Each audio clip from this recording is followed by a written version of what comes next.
This video is brought to you by Miniature Market. Thousands of board games, discounted prices, miniaturemarket.com.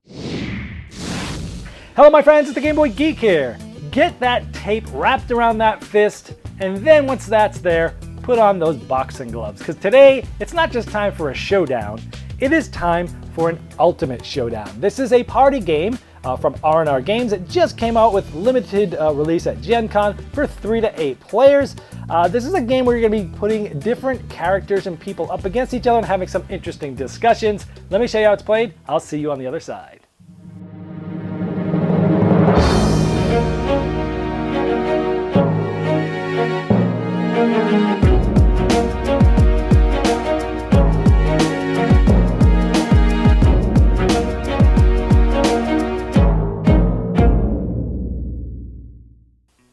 Ultimate Showdown is played over 5 rounds. In each round, there's going to be different contenders that people are going to be placing out, and we're going to be voting and betting on which ones are going to move forward, and then forwarding into the finals, and then finally being the champion, whatever that challenge is. At the beginning of a round, one player is going to be able to choose from 2 different challenge cards, and they'll decide which side of the card that they want to be voted on. This one says richest, and most likely to be the fun clown, last person you want on your jury, and the biggest backstabber. So this player says, you know what, we're going to be voting on this challenge and this challenge to be the one. Now, why are they picking those? Well, because each player has 4 contender cards in their hand. In this case, I have Michael Jackson, Dr. Evil, Socrates, and Big Bad Wolf.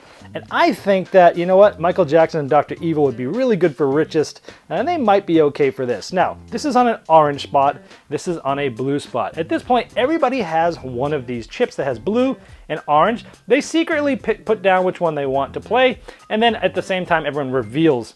Now, whatever is a majority, that one moves into the challenge for this. If it's tied, because you're playing with even players, it comes with this really cool component, a glove, pow, that player gets to decide which it is, and then this passes to the player to the left. So this round, we're talking about the richest. So what happens is everybody looks at their 4 contender cards, and they're gonna pick 2 of them. They're gonna pick one to put face down on pile A, and they're gonna pick their second best answer face down on pile B. Now this would work slightly different if there's a different amount of players, but usually that's how it works. Then what you'll do is you'll figure out how many cards are here. This is a 5-player game, so we had 1, 2, 3, 4, 5 contenders that were people's first choices.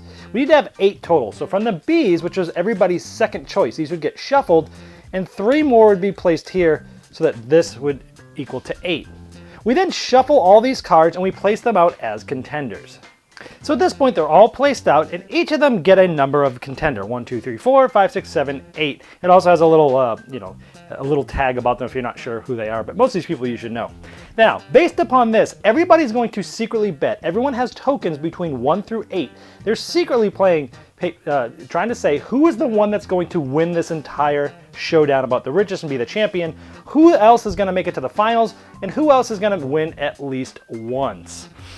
So we look at these, and everyone's going to do this. Now, knowing that this side of the bracket, one of the finalists will come from here, the other finalist will come from here. That's something you need to point out when people are playing because they might not know how sport brackets work.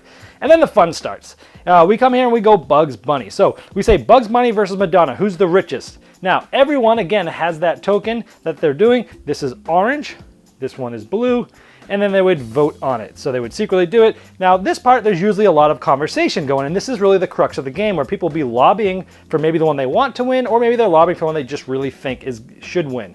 Madonna and Bugs Bunny, and people say, Madonna, she is super rich. Someone goes, yeah, Bugs Bunny's, but he's done so many cartoons, he's definitely rich. And someone goes, well, Bugs Bunny isn't rich. The person who drew Bugs Bunny is rich, and you have all these interesting conversations. And once everyone's ready to talk, everyone shows their thing. And again, the majority of orange or blue would get in, and then that player, let's say it was Madonna, would go like this. And you would do that all the way to the end.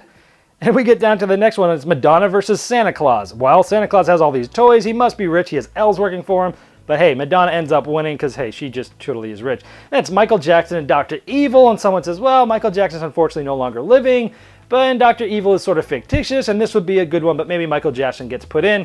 And then finally, let's say, well, Madonna ends up being the champion. So you leave them like this, and then what happens is all these are revealed. And once all these are revealed, we would score. Now, first of all, there's a scoreboard here. Basically, it starts at 0 and it goes around. It's kind of hard to see who's winning. I wish this would have been designed a little bit better. But you all have tokens of your color and you're keeping track on this scoreboard. Now, the person who actually picked whoever the winner is actually gets 3 points right off the bat. Then we say, did anyone get the final? So, yes, yellow got this. So yellow gets 4 points for getting the person who won. None of these players got anything for that. Finals. Who else made it to the finals? Well, if you said 2 or 6, because these ones made it, you'd get 3 points. So blue would get 3 points because they said 6. If anybody had said 2, they would get that as well. And then here, anybody will get 2 points if they got at least one person that won. So this would be number 3, 2, 6, or 7, because all of those won at least one round. 3, 2, 6, and 7. So in this case, just red got some more points. They'd get 2 more points. That would be the end of the round. All these cards, instead of going away, would actually get put together on the bottom of this challenge, because at the end of the game, we'll do 3 more rounds of this. So there'll be 4 total showdowns, 4 different challenges, and 8 different people each time. The two finalists, this one and this one, the rest of these get discarded. These 2 go under this challenge spot. And what happens is at the end of 4 total rounds, there'll be 8 people here. And then finally, a random challenge will be brought out. And the 8 people that had gotten to the finals do the final ultimate showdown. And you do the same thing, but points are doubled. Whoever has the most points at the end is the winner. Well, there is Ultimate Showdown. I'll come right out and say it. As a traditional style party game, this is one of the best that I've played in the last couple years. Now, when Trivia Pursuit came out, and as it's been out for a while, people did not like waiting around for their turns and not answering questions that they didn't know. And then Wits and Wagers came out. It really just changed the attitude of people towards trivia games, because it wasn't about what you knew. It's good if you knew something, but it's actually even better if you know who knew or who was closest.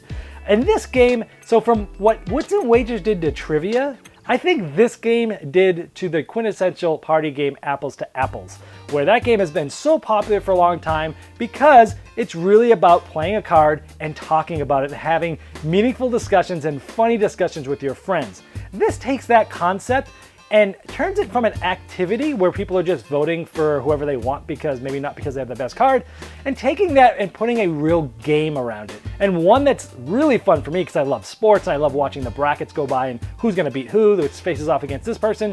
This game really is taking Apples to Apples and just putting it on steroids, and this is just amazing. The conversations that this game has is just so fun and engaging. It's really the whole game about that. But there's huge payoffs with betting. I like that Wits and Wagers, where it's like, you know what? I don't really know who I'm voting for because I don't know who put that card down there. But I can look through these lists and go, you know what? Okay, I think this person's going to get to the finals. I think this person's going to get to the finals. I think this person's going to win. If it's the one you picked, excellent. You'll get some extra points. If not, no big deal. So it's really interesting where you're just voting for who you think's going to win. Again, kind of like Wits and Wagers. Which one do I think is going to win? I don't necessarily have to play the winner, but which one? And I like that voting is quiet and silent, where you don't know who's voting for who, because that pretty much combats the problems that people had with Apples to Apples. So overall, this game's amazing. I mean, the last time we played this game, the very final showdown, where you take all 8 finalists from the first 4 rounds and take a random challenge, the challenge was who's most likely to lie to their mother. At the end, the 2 finalists of the Ultimate Showdown at the end of the game was Donald Trump and Darth Vader. No lie. My little nephew, just as soon as he saw that, he went, hey, wow, Donald Trump versus Darth Vader? Just like this November. And just everybody in the room just erupted. And just funny conversations like that come out all the time with this game. I am in love with this party game. This is one of the best ones I've played in a while that's in that traditional party sense. It brings all the best things for Apples to Apples, cleans it up and makes it a real game, as opposed to just voting for who you like. And it has a little bit of voting and betting there. So absolutely highly recommend this game, and that's Ultimate Showdown. And I love it that much that I'm keeping it in my gaming library, because when I think about the top party games to bring somewhere, I'm thinking Time's Up, I'm thinking Wits and Wagers, I'm thinking maybe Telestrations. This one makes that list up with those. It would be in my small party game pile to take anywhere. That's how highly I think of this game. So let's induct it with a saxophone serenade.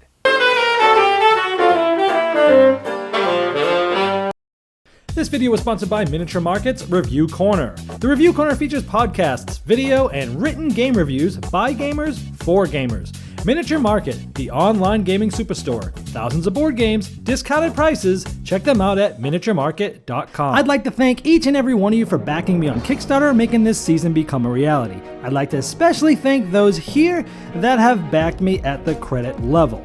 Now, these video reviews are also available by audio on our podcast. It's the intros and the final thoughts on GameBoyGeek.com. Click podcast.